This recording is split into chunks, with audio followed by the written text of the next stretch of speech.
Hi, everybody, and welcome to another Vintage Geek Extra Play-Along. This is your buddy Stars here.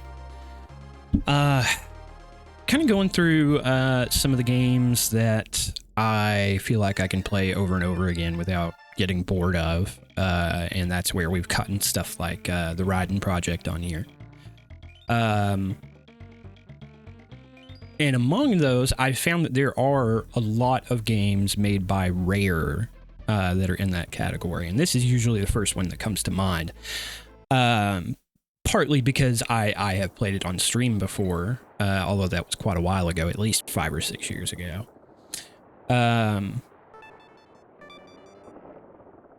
This game is this is a classic. Like, obviously, people really love the Donkey Kong Country games. Wow, died on the literal first enemy. I don't even know what happened there. We'll just pretend like that didn't happen.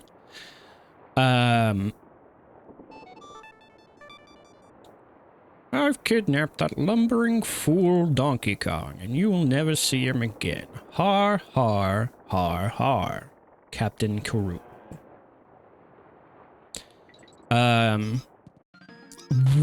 What happened there? This is like the worst start to anything. He came on. This is like dying to the first Goomba. Finally. Okay, I don't know what was happening there, but hopefully we're back on track here. This is a game that I actually should not be too bad at. I have beaten it before. As mentioned on stream, I for whatever reason had a little brief period where I somehow became known as a primarily a rare game streamer. So stuff like this and Banjo-Kazooie and Perfect Dark, GoldenEye, all that kind of stuff. From the millennial era of Rare's popularity. But I feel like this is a very good example of the types of games that they were making at their peak. You know, tons of secrets, lots of like weird personality to the game. Some technical achievements that don't really hold up. I personally have never thought, like, even when they were new and I was excited to play them, I never really thought that the Donkey Kong Country games looked all that great. Because I feel like it was apparent even when I was a kid that it was like, do I get that? Yeah, I get that banana coin again. Yeah, I never found it impressive because, like, I guess as a kid I was able to look at it and be like, oh, well, they're making that in something else and putting it, just putting the pictures in the game as images rather than actually creating them with pixels. And I never thought it looked that good. It never really digitized all that well, in my opinion. But, oh no. A sad little theme song. Clumsy play today. I'm going to blame it on, I have like a horrible migraine. I'm going to blame it on that. And yet I'm here for you, the people, to show you some Donkey Kong Country 2.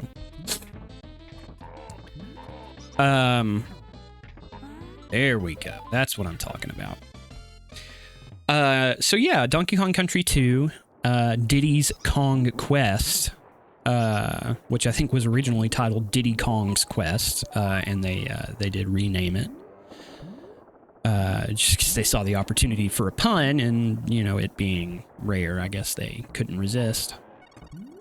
This game builds on a lot of what the original Donkey Kong Country did. Mostly by adding rapping chimps. No, the original game is still really fun, has some really great level designs and stuff like that, but it is also a very straightforward game. Just straightforward platforming.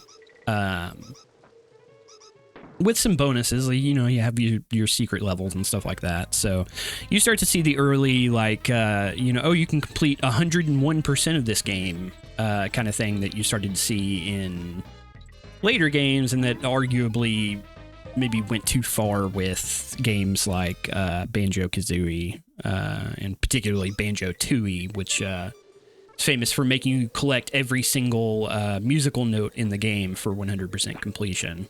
It's like having to collect every single coin in a Mario game. It just gets to be too much, but still a lot of great things about that game. Let's go back and get Diddy. So yeah, the first game kind of fairly straightforward, really fast moving, kind of action platformer kind of thing. Whereas when this game came out, there was more of an emphasis on the secrets and the hidden stuff. So there are all kinds of options that you have for like how you can play the game. If you just want to rush through all the levels, you totally can do that. But you can also play the game looking for bonus barrels like that one that we saw at the first of this level. Yeah, there we go. Secret barrel, stuff like that. There's all kinds of secret stuff in this game. And it really adds a lot of replay value, which I appreciate in any game like this.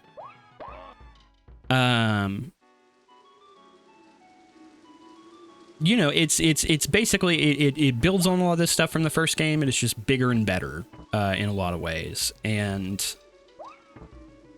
it feels, I think, a bit more cohesive, because the original game would occasionally have a level that would kind of break from what was typical.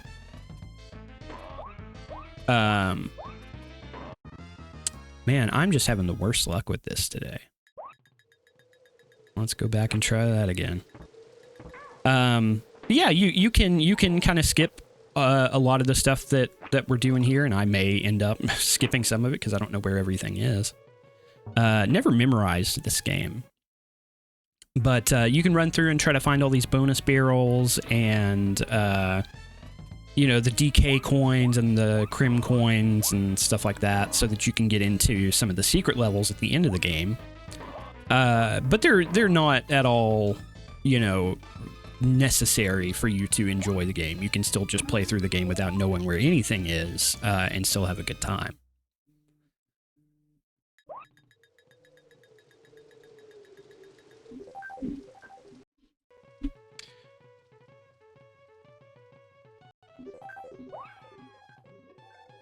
Got a little bit of a stop down there, but we are restarting here, and I'm mentioning that just in case it seems a little weird where we dropped off there. So I mentioned that this is not a game that I've memorized very well, hence the fact that I'm jumping into this canon again when really there's nothing here left to do. This was a game that I got, I think, probably for... there goes a train. Train, baby! This is a game that I got for, I want to say, my 8th birthday, if I remember correctly. And I had it, and was super excited about it. I was beyond ready to play it. Made some progress in it, and over the weekend, and then being, you know, an idiot like a kid is, I did that thing where it's like I was very much not interested in going to school. I was much more interested in playing Donkey Kong Country 2. So for whatever reason, that just shorted out my brain, and I decided that I was going to take the game to school with me. And unsurprisingly, somebody stole it right out of my Trapper Keeper that I had it in for some reason. I don't know what I thought I was going to do. Like, obviously, I knew I couldn't play it. It's like I just wanted to stare at the cartridge or something like that. And, yeah, by the end of the day, it was gone, and nobody ever admitted to taking it. Teacher did not really seem to care. I guess it's just easier to not worry about that. Never got it back. Never owned another copy of this game. Played it on various simulators. I've beaten the game a couple of times. But never owned another copy of it. It was always too much. It was always one of the more expensive games at retro stores, you know. $30 to $40 typically. I'd say it's probably quite a bit more than that now. Similar thing happened with, for me with Yoshi's Island, which I rented all the time, but never actually owned a copy of. So, one of the big changes that this game makes compared to the previous one is that Donkey Kong is no longer part of the group. It is now his little buddy Diddy and his sometimes girlfriend Dixie, and quite frankly, they are a much better match for platforming than Donkey Kong was, at least in my opinion.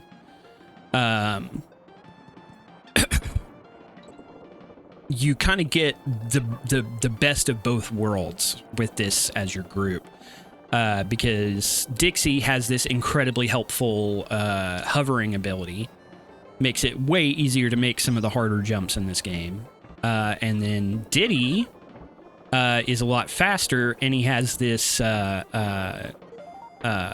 cartwheel jump that he can do, where he can roll a cartwheel off of the edge of a platform and then jump, which allows him to run directly into a rat, apparently, but also allows him to get way further out than you ordinarily would. Huh, okay. Well, I expect that there's going to be a lot of me forgetting where things are and then dying like that in this playthrough. This is one that we'll probably actually finish. I enjoy this game a great deal and have no qualms going back to it. So there's stuff under here. Is this the one where you have to... Yeah, okay, so that's a barrel that I have to catch, so we'll see if we can figure out where that barrel is. Because you know I love them banana coins. I don't even want to say that because I feel like banana coin is like some kind of cryptocurrency or something like that. More than I want to worry about. Yeah, get that G, son. Catch them bananas. The invincibility music in this, I feel like, has to be a reference to the invincibility music from Wizards and Warriors, which is also rare and also composed by Dave Wise, if I'm not mistaken. I believe he did the original Wizards and Warriors. He did most of Rare's Nintendo stuff, and did a lot of the tracks from this game as well. Oh, these guys. Get more of them bananas. Hell. Well, we found the barrel. I just had to die 3 times for me to spot it, so...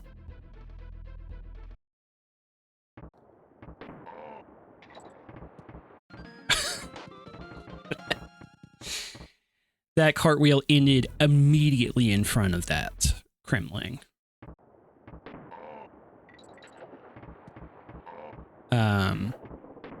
Yeah, Wizards and Warriors had this like invincibility music, like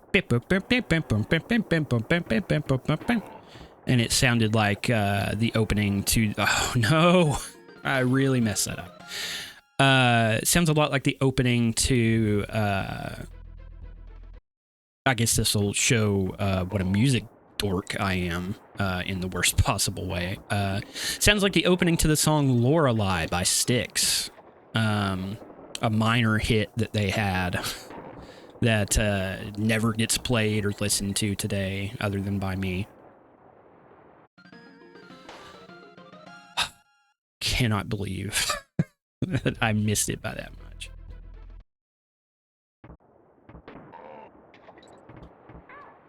Man, this has got to be frustrating to watch for people who are used to seeing speedrunners play games.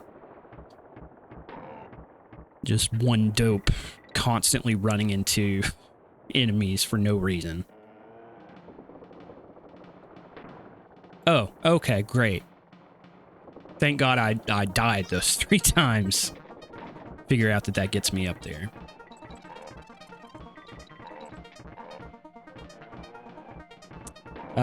As I mentioned, really good music in this game. Did not mean to jump up there to that bonus barrel, but oh well. This I feel like is very... This is something that we discussed, I think maybe in the Swiv episode that we did. British developers just love to put things that you can't figure out unless you are... like, you literally cannot find them unless you just happen to die in a certain spot. Or you just kind of have to know that it's there beforehand. We didn't get the DK coin here, so I'm going to go through this one more time and see if we can figure out where this barrel is. Because I believe... Alright, a 1-up. Definitely going to need those.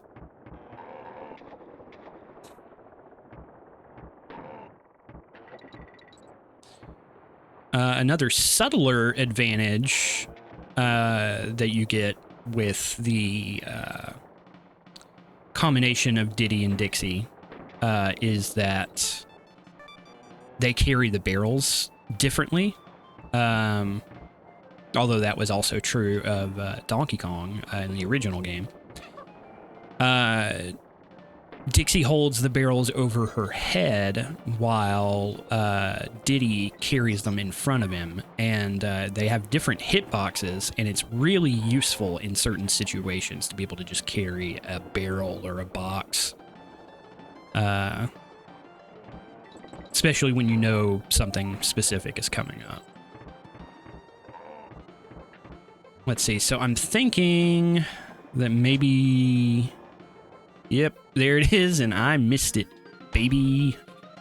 All right, well, at least we know where it is. We'll run through here, see if we get the DK coin. I'll probably do all this, and the reward is like 20 bananas or something, but we'll see nonetheless. Wow, could not have done that worse. There we go. Yep, no DK coin. Did at least get a banana coin. There is that DK coin in this level. I think maybe this is the one. I don't know. We're probably not going to see all the DK coins unless I go through and use a... an FAQ at some point, which, who knows, maybe we'll do that. Do some cleanup. A little after the fact. Here we've got our first underwater level.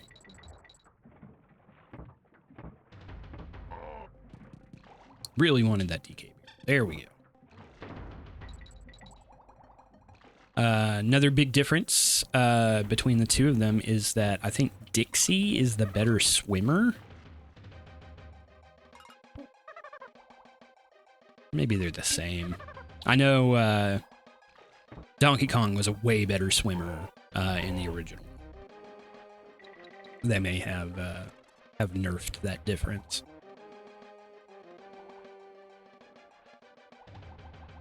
When it comes to Donkey Kong, it's nerf or nothing. That's, I think, Nintendo said back in the mid-90s. Okay, yeah, pick up them bananas. Got those. Definitely, this is where, like, I have those first couple of levels. I know where most stuff is. This is where it starts to fall apart, and this is like level 4. So, definitely do not expect expert play through here. The big A button prompt. We just got to hunt down On Guard. There he is. All right. Definitely the animal that makes the biggest difference in his levels. At least in my opinion.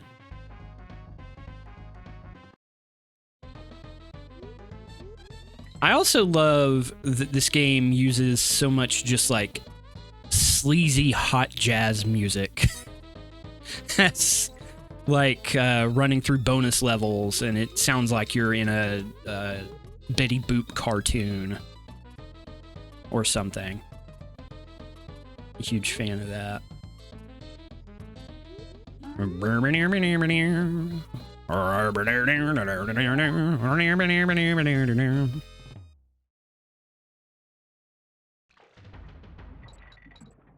Okay.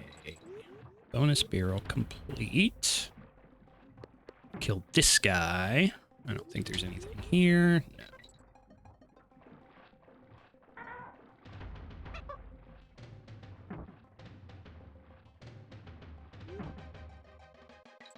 All about being careful, being gentle, and not being murdered by crocodiles.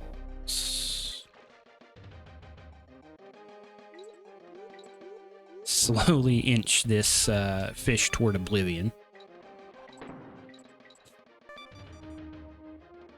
Pretty sure that, like most underwater levels in this series, all of the secrets are behind hidden walls that you have no way of knowing are hidden.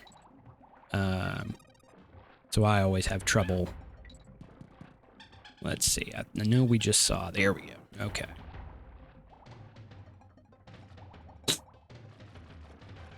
So I've beaten the first 3 Donkey Kong Country games.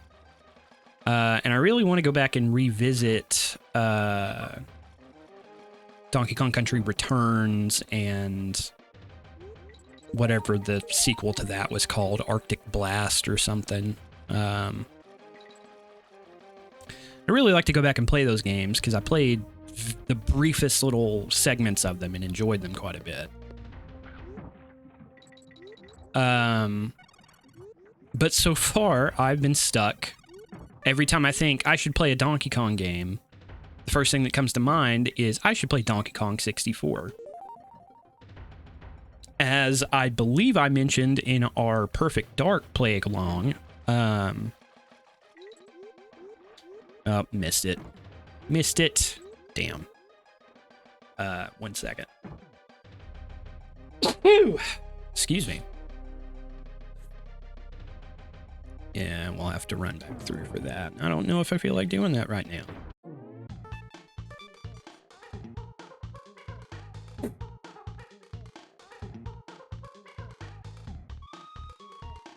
Diddy's little rap is pretty ridiculous. So we got the exclamation point, which comes from picking up all the bonus barrels and stuff. I can't resist the fact that now I know where this thing is, so I gotta go back and complete it. I'm a completionist, but I'm the kind of completionist who only completes things when it's not a huge pain. Like, there is a level of laziness that I get to where I just, it's not worth it to me to complete whatever's going on. Anyway, as I was saying, I had, you know, as I mentioned in our play along of Perfect Dark, I think. Perfect Dark was a game that required the Nintendo expansion pack for the N64, which added, I think, it's just some extra video RAM or something like that. Not 100% sure on the technical side of things there, but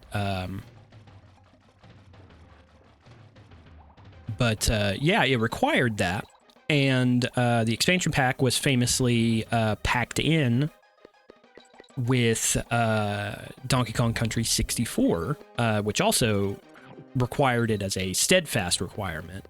You can play a teeny tiny little bit of Perfect Dark, but I don't think you can play like co-op or the main levels even. It's like a very limited multiplayer experience or something like that. And when I was a kid, the appeal of playing a co-op first-person shooter was so powerful that I would rent Donkey Kong 64 just to get the expansion pack and then never touch the game. Never could figure out, had a really hard time in the opening of that game because the hub level is just so extensive, and if you're not paying really close attention, it's really easy to not know exactly where you need to go.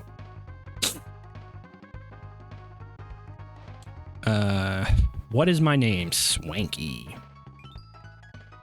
was the first enemy that you see in the game. It's the rat, because I died to him twice in a row somehow. What is the name of this area of the island? Gangland Galleon. Starring Wesley Snipes. To run, you press Y. What is the name of the first level in the game? Pirate Panic. What is the name of the enemy boss who has kidnapped Donkey Kong? Well, of course, that is Captain Kevin Rule. In the first level of the game, how many windows did Captain's Cabin have? That is way too obscure. Yep, it was not 2. Let's try 4. All right.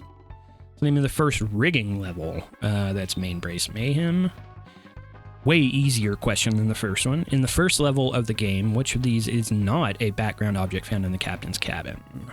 It's like a gun, a sword.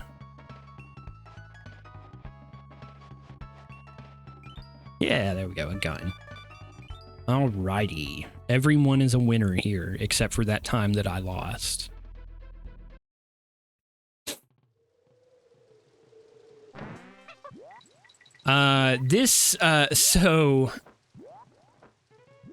This fella, whose name I can't quite remember, like Coily or something like that. In any case, one of my all-time favorite, I don't know, sidekicks or I don't know what you would refer to, like vehicle. I just don't know what the technical term is. But I really, really enjoy playing games where you have super high jumping abilities and you kind of bounce everywhere you go. The first thing that always comes to mind for me is the DuckTales game on the NES. I really enjoy just bouncing around on Scrooge's cane. Same thing, I think maybe Shovel Knight is the game that I'm thinking of that also did that. Been a bit since I played Shovel Knight.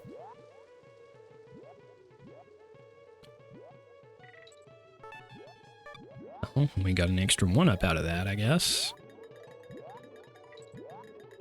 This, of course, this game came out in 1995.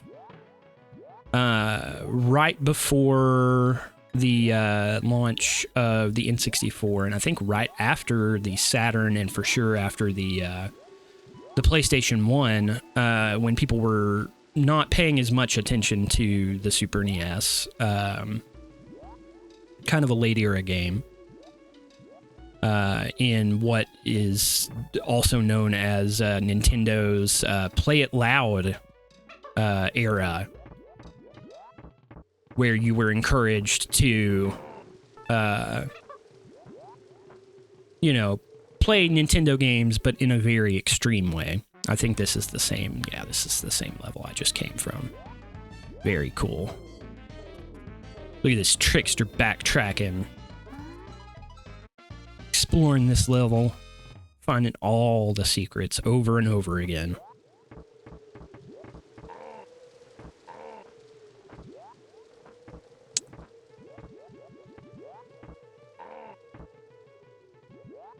Let's see what else we got. I don't need to go over there. Could get that set of bananas, but I don't really need those. Alrighty, nothing there. Let's turn this snake into some sort of coin.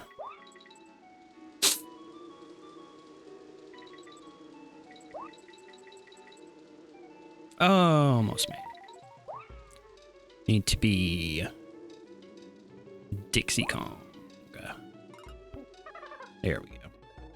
I couldn't quite reach it. There we go, though. Uh-oh. Well, that couldn't have gone worse in any imaginable situation.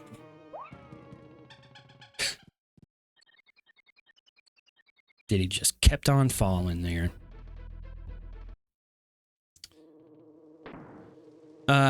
Obviously, this is where people go on the internet for high-level Donkey Kong Country play. It's just, this is where the pros hang out. It just is.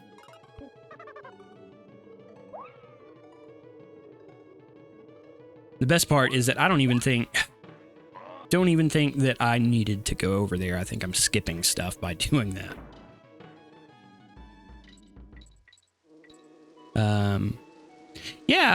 The Play It Loud period, for whatever reason, it seems like it was mostly directed at, it seems like it was mostly directed at, the marketing for the PlayStation, or I'm sorry, for the, Super NES and the, Game Boy, for the most part. You know, with extreme games like Tetris.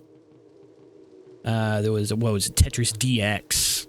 It's like the one made specifically for the Game Boy Pocket. A very slightly smaller version of the Game Boy. Also the period where they released... Why did I do that? Also the period where they released the multicolored Game Boys, which I was always a huge fan of. It's like the black one, the green, red, blue, all that kind of stuff. Not as cool as the Game Boy Pocket, which had a sharper screen than the original one did. But still cool. I mean, neither of them are as cool as the Game Boy Light, which came out in Japan and had an awesome backlight on it.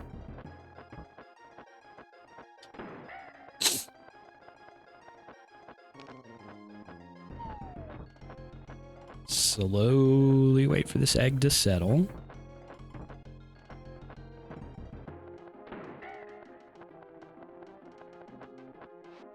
It is a little messed up that we're using this bird's children to kill it.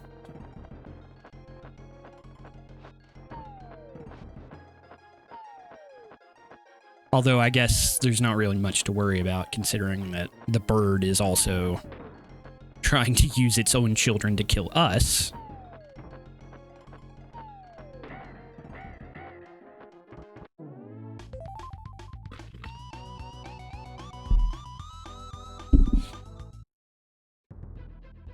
Yeah, baby.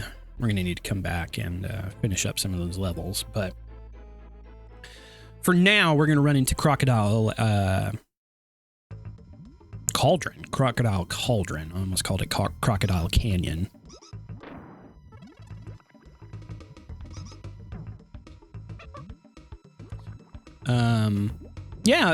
Play It Loud, mostly directed at The Super NES, I remember they used to market like Super Metroid under that label and stuff like that. Super Metroid, I think it maybe underperformed, so it was one of the primary games that they were trying to sell for a good year or two after it came out in '94. But for whatever reason, like I always associate this game more, despite the fact that art from it was used really prominently in a lot of stuff for the Play It Loud marketing push. But I actually mostly associate this with the N64 in that early period of the N64 launch and Mario 64 and Wave Race and Pilot Wings and all that kind of stuff. Those would be good games to take a look at on here as well. I'm a huge Pilot Wings fan, just in general, but especially for Pilot Wings 64. And then Wave Race. Wave Race was kind of a nothing game when it came out initially. Like, it was definitely, like, I feel like a lot of people had the idea that it was more of a tech demo than a, well, there goes our spider. Which means we can't get whatever this secret is up here.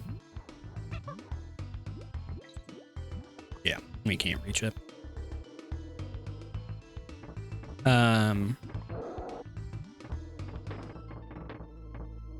Yeah, Wave Race, I think, was kind of regarded as kind of, it's a game that you buy because there's nothing else out for the N64 early on.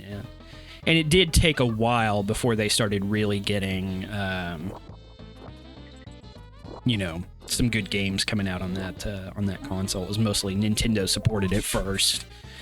Because that was in the early period where everybody was jumping ship from Nintendo to go join Sony and, to a lesser extent, Sega.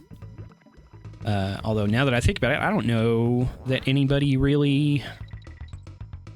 Did anybody stop working for other developers to go to Sega? Should probably think about that. Look that up. Swanky again. You've joined us as the Kongs are about to choose their game. No help from the audience, please. It doesn't seem like they would need help for that, but whatever. What is the name of the first lava level on this area of the island? It is Hothead Hop. What is the name of this area of the island? Crocodile Cauldron, as we learned a minute ago. How many times did you have to hit the end of area giant bird? That seems like a weird way to say boss, but whatever. It was 4? Yeah. Lucky lava. What colors were the crocodile heads you jumped on in the first lava level? Red and green and brown. What is an extra lives balloon colored red worth? 1. Excluding the end of area boss, how many levels were there on the first area of the island? I think that's 5. Yeah. Let's play the gorilla game. How many banana bunches would you have to collect to get an extra life? That is, of course, 10. When did the beetle first appear during the first area of the island? Level 2, I believe. What is the name of Diddy's ponytailed girlfriend?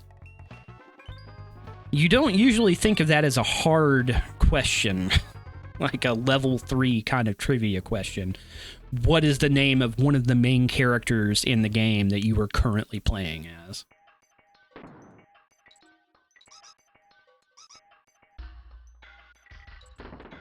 Fun fact about the music in this level. When this game came out, I had heard of a musical genre called industrial, but I didn't know what it was. And obviously I came to the conclusion that industrial must be this kind of sound where it's like rhythmic hammering and mining sounds. And honestly, I don't think I was that far off. It's a little bit dancier, I guess, and like poppier somehow. Real industrial.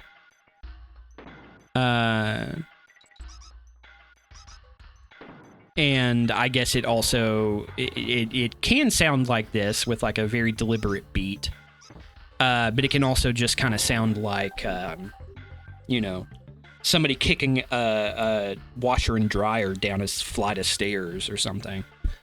I feel like that's a lot of what I get out of stuff like Nine Inch Nails. Never was a fan.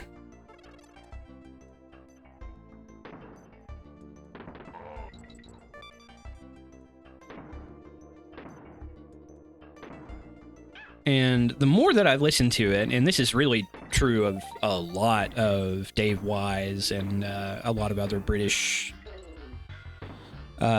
composers' music for video games. Oh, whoops. Screwed that up and that. So, here we go.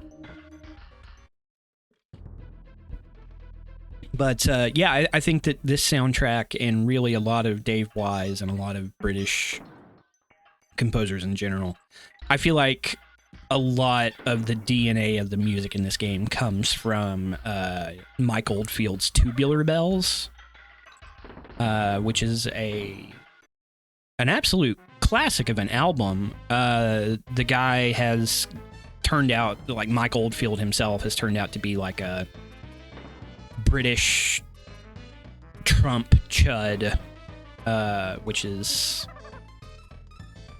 you know, sucks. But the original Tubular Bells, which was most famous for being used in The Exorcist, the original Exorcist, and chopped into little pieces that are just that part of the song for people to listen to, even though it's like an album-length song, Tubular Bells. Really weird, like, has like caveman chants in it and all this other kind of stuff, and it's weird, you know, because after all, it is like a prog album technically. It's really weird, but it's also very accessible, and large parts of it are just, you know, you kind of light the album up, like start it and just let it go, and the parts that aren't really super engaging kind of just turn into background music, and the parts that are become very exciting to listen to. And I feel like that is where a lot of the like weirder kind of ambient influence in this game came from. Because it's very much like I would even say like a proto-ambient album before, I don't know if it's before, like, I guess Brian Eno would have been in Roxy Music or whatever at that point. So probably before he got into doing,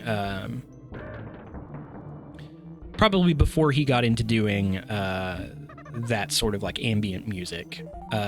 You know, they were still kind of developing out the language of what ambient is and sounds like and stuff. I was thinking, I know that there's something weird about the DK coin in this level that's like hard to find.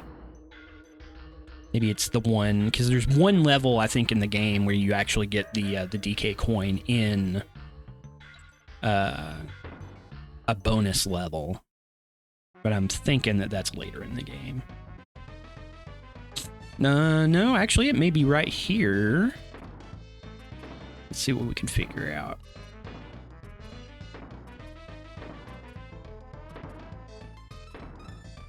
Didn't see it.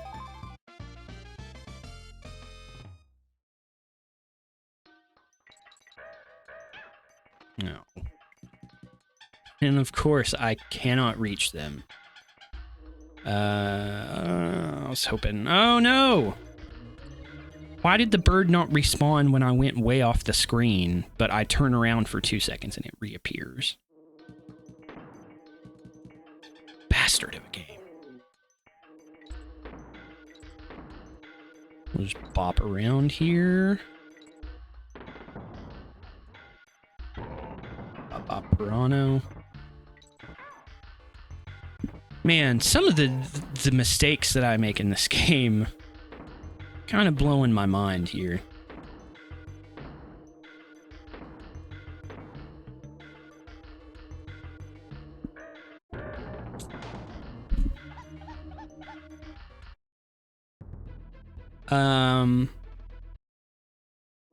Let's see. The first time I ever went on the internet, I believe, was the AOL keyword Nintendo, to look at images of this game before it came out. And that was very exciting to me, as somebody who read a lot of like Nintendo Power and stuff like that. There was nothing on there really that you couldn't get in Nintendo Power, because nobody really knew what to do with a website at that point.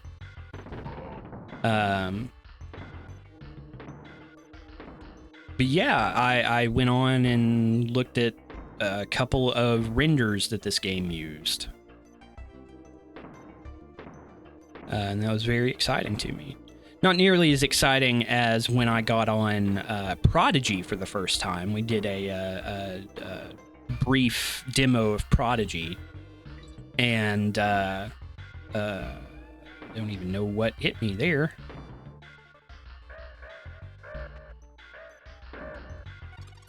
Gotta get that G. Oh, I thought it was gonna get me there. Yeah, I later ended up getting on Prodigy and downloaded a video game. Literally just pulled a video game out of the air that wasn't on my computer, and then after I downloaded it, it was. Obviously, that's nothing now, but as a kid, that was mind-blowing, that I could just pull a video game out of thin air.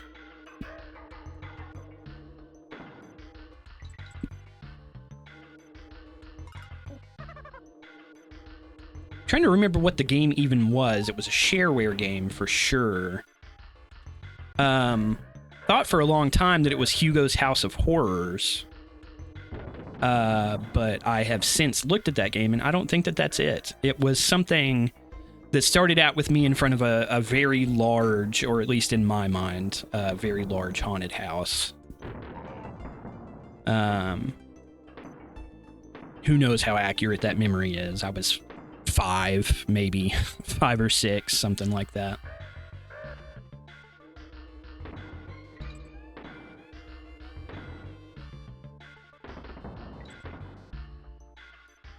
Okay, well, there's a bonus barrel anyway, so I guess we can go over there and get that.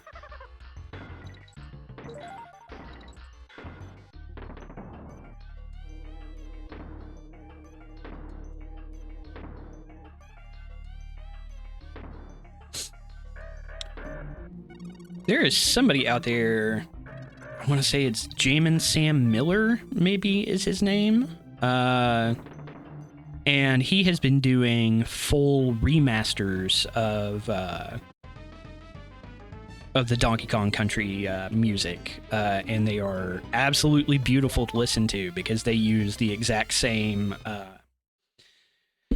sounds. I guess not sound fonts because that was before that time, but the same patches and stuff like that that they used in this original game. When they were composing it, it was like a Fairlight synthesizer, and he's gone through and found all of those sound effects and just entirely recomposed and replayed the soundtrack to the game. And unlike a lot of things where, you know, if you play actual instruments, video game music with actual instruments, it kind of changes up the sound no matter what you really do with it. But in this case, because it's literally using the exact same synthesizer and just kind of removing some of the compression out of the samples, it makes it sound really, really, really nice to listen to. And considering that this game has some of my favorite music to listen to while relaxing, particularly Forest Interlude, and of course the famous what is the name of that game? Sticker Brush Symphony. One of the most famous songs from this game, I believe, appeared in Smash Brothers as well. But incredible piece of music. Doesn't really fit with the level that it's in, because it's an incredibly hectic, difficult level, but still a great song nonetheless. And I have gone to listening to extended versions of it. When I was in college, I would listen to, which I went to college late in life. Came back when I was 30 years old to go back to college. Still had a lot of the typical college experience, but yeah, I would, because I have horrific ADHD, as anybody who has listened to this channel for more than 5 minutes could probably figure out by themselves, based on the fact that I can't seem to finish a sentence without getting lost and coming back to it 5 minutes later. I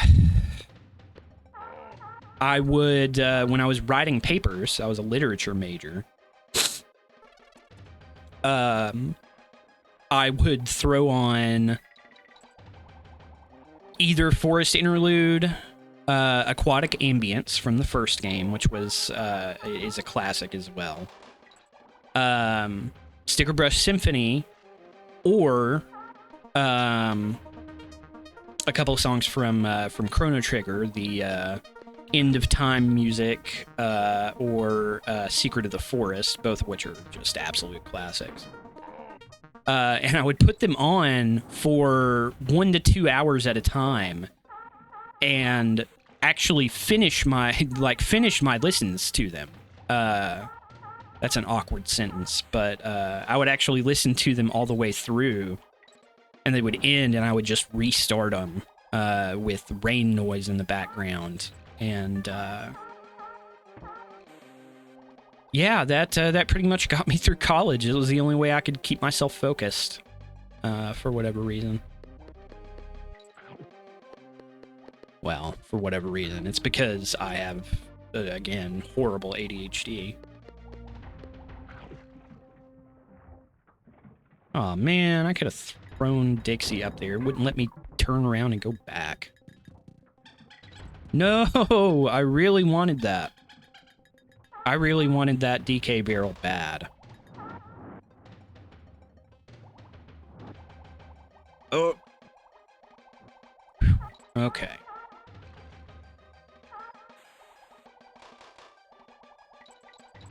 Go up through here. Bonk this fellow on the head. Get that one up.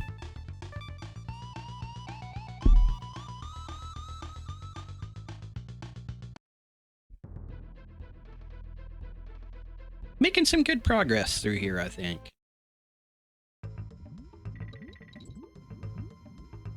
Don't know how interesting it is from a viewer point of view, but I'm definitely having fun.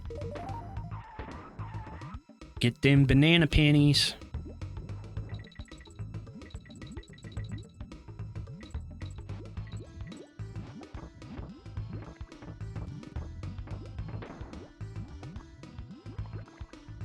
So, the year that this game came out, I believe I got it for my birthday.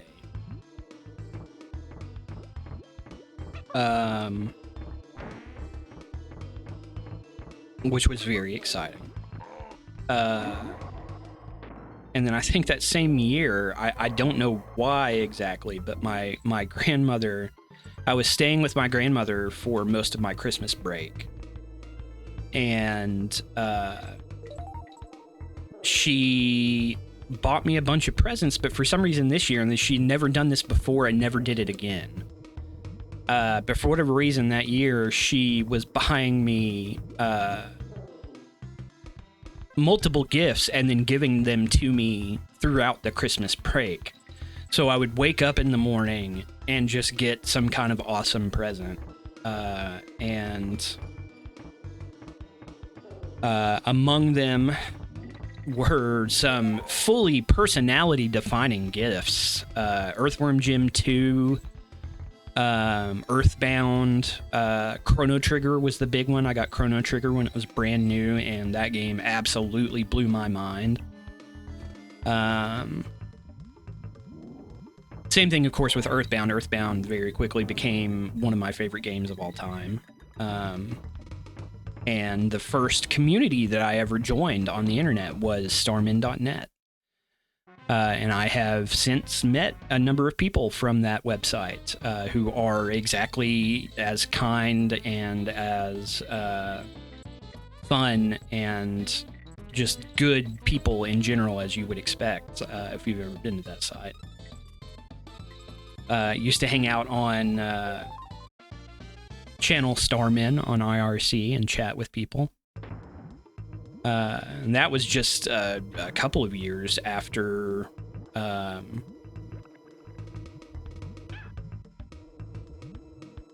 got the game. So that wasn't even like a big nostalgia thing. This was in like 1998, I think, that I started going to that website.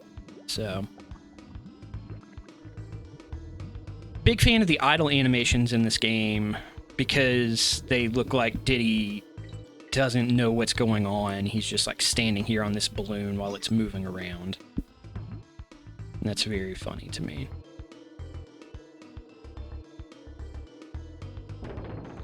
Yeah, get that banana penny. I really enjoy calling coins in just about any game pennies. And it's it's a bizarre one-off like reference to the like an unfairly obscure reference for me, but I had a friend when I was in like 4th or 5th grade who referred to the coins in Mario as pennies, and something just like, it's technically, I mean, not wrong. It's a metal coin with a well, my chimp just fell in the lava. But yeah, it's a let's see, did I get that last time? I can't remember if I got that bonus down there. Let's see. Yeah, he would call, I mean, it's a metal coin with a value of 1, and if you get 100 of them, something special happens. Yes, I did do this. Great.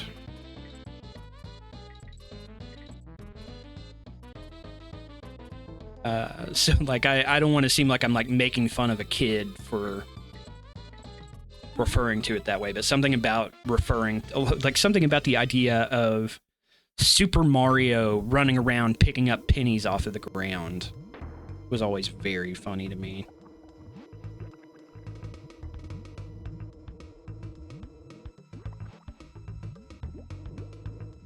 Penny's also a funny word, so it's got that going for it too. I have a cat named Penelope, who is my little baby. She sticks with me through most of the day when I'm at home. And I very often will call her Pennies, for whatever reason. Just seems to go with her personality. What's up, Banana Boat? Get that guy out of here.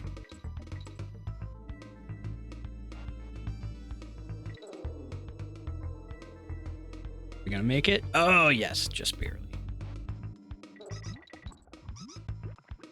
1995, good year for video games. For sure. Probably, this is gonna sound depressing, but probably the last truly happy period of my life. Very shortly after I hit puberty, and that's when God said, "Bring on the depression, baby." So I spent the next several years of my life in extreme depression and hormonal imbalance. unmedicated, and pretty much just raw dogged that for the rest of my life. Squawks' shaft.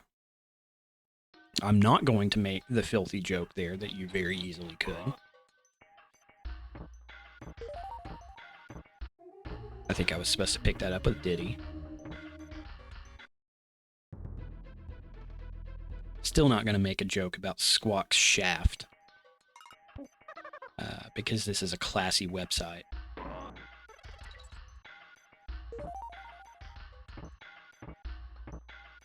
I'm also a big fan of any opportunity where you just have like the free rotating barrels in this game. I think it's really fun to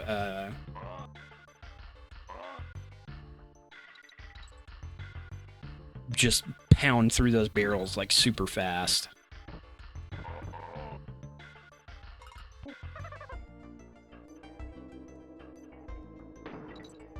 And I got pretty good at the timing.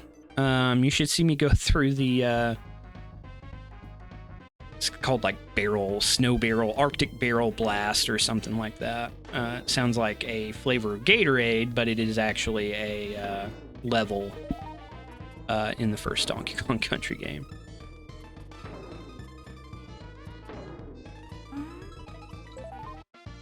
All right, we got it.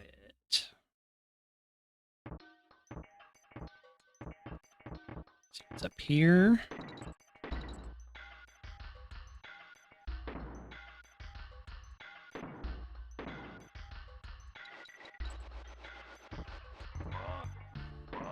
Yes, son. All right. Let's see, it's a Dixie barrel, so I think I need to toss her into it. Grab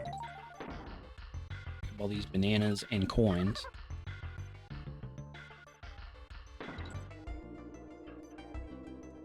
Oh, lousy bee. Right, that's twice now that I've hit the button and not launched out of it. 3 times now. What is going on? There we go. Okay. Gotta be some kind of weird Bluetooth hiccup. I'm using an 8-bit DOE M30, which I purchased mostly to play fighting games. Oh no. Well, we just restarted the level, I guess. Whoa. Some acceleration problems there. I don't know what was going on there. Dee-doo-dee-dee-doo-dee. Was a little early on that.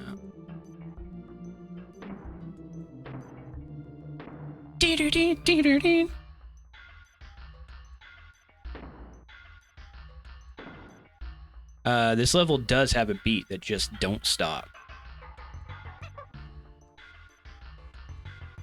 Well, that's irritating. Swap these out. And now that I remember where I am, that's not going to accomplish anything. I don't think I got this one earlier, did I? Yeah, I guess I did.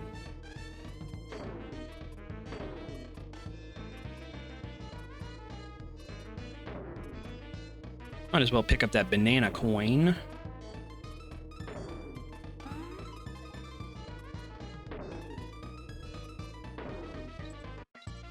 Yeah, there we go.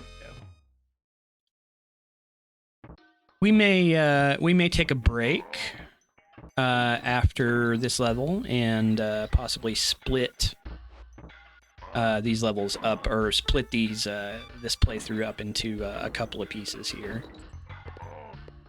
just so I don't completely run out of things to say. It's difficult, I've found, streaming when you're not like really talking to anybody.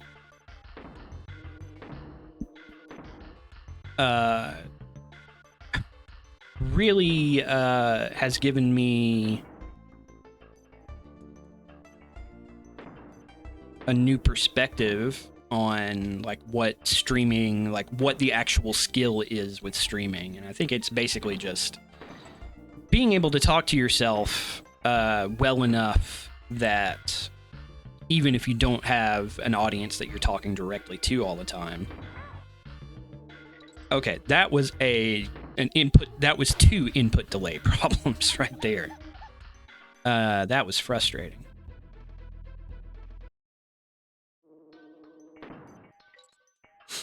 But yeah, it's weird because you only have whatever ideas are in your head to talk about. And certainly there are situations where that is the case, and that works out just fine.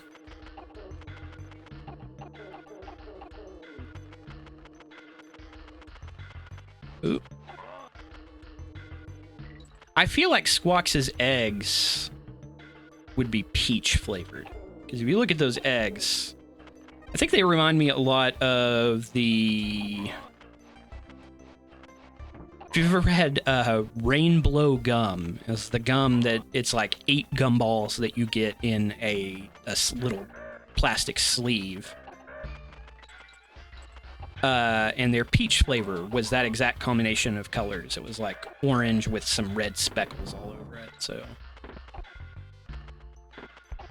Whatever autism things I've got going on that make me mix up sensory inputs, it seems very much like he's blasting peach-flavored bubblegum. These dinosaurs. Or crocodiles. They're not really dinosaurs.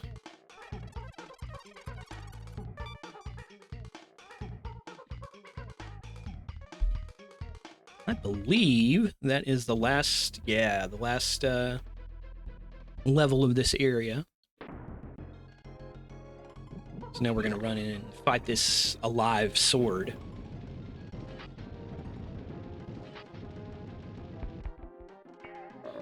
And thankfully, he decides to fight us in a volcano where cannonballs are constantly falling from the sky.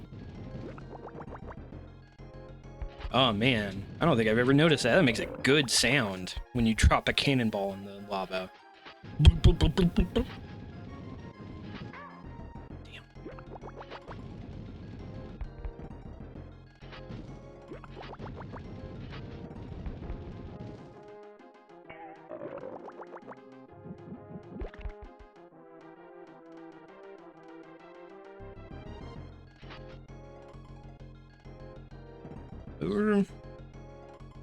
Oh, I jumped too soon. Why did I do that?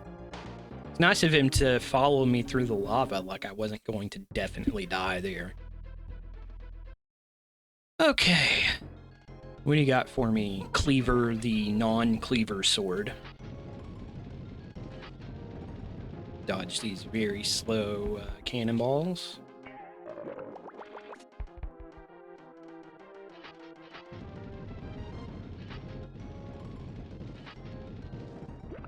I gotta stop throwing them as soon as I land, because they always hit a fireball.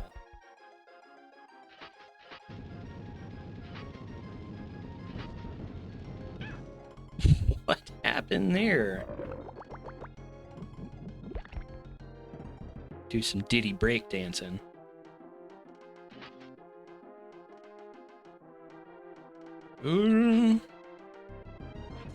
Takes longer than you would expect for him to actually slash, so a lot of the time you can jump over him and just run into him.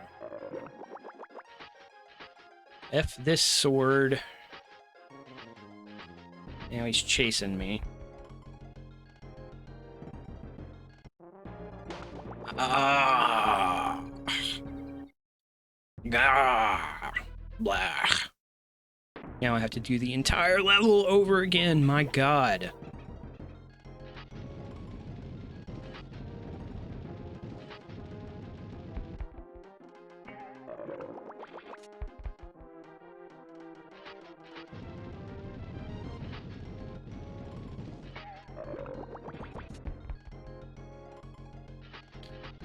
Go back across. Hit him with another one. Maybe this time we'll switch. Dixie will bow to Cleaver.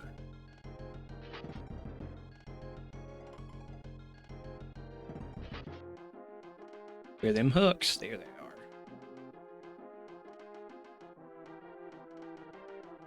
There we go, yeah.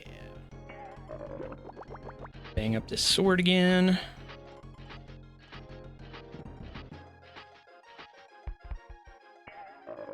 Think that maybe does it? No? Okay.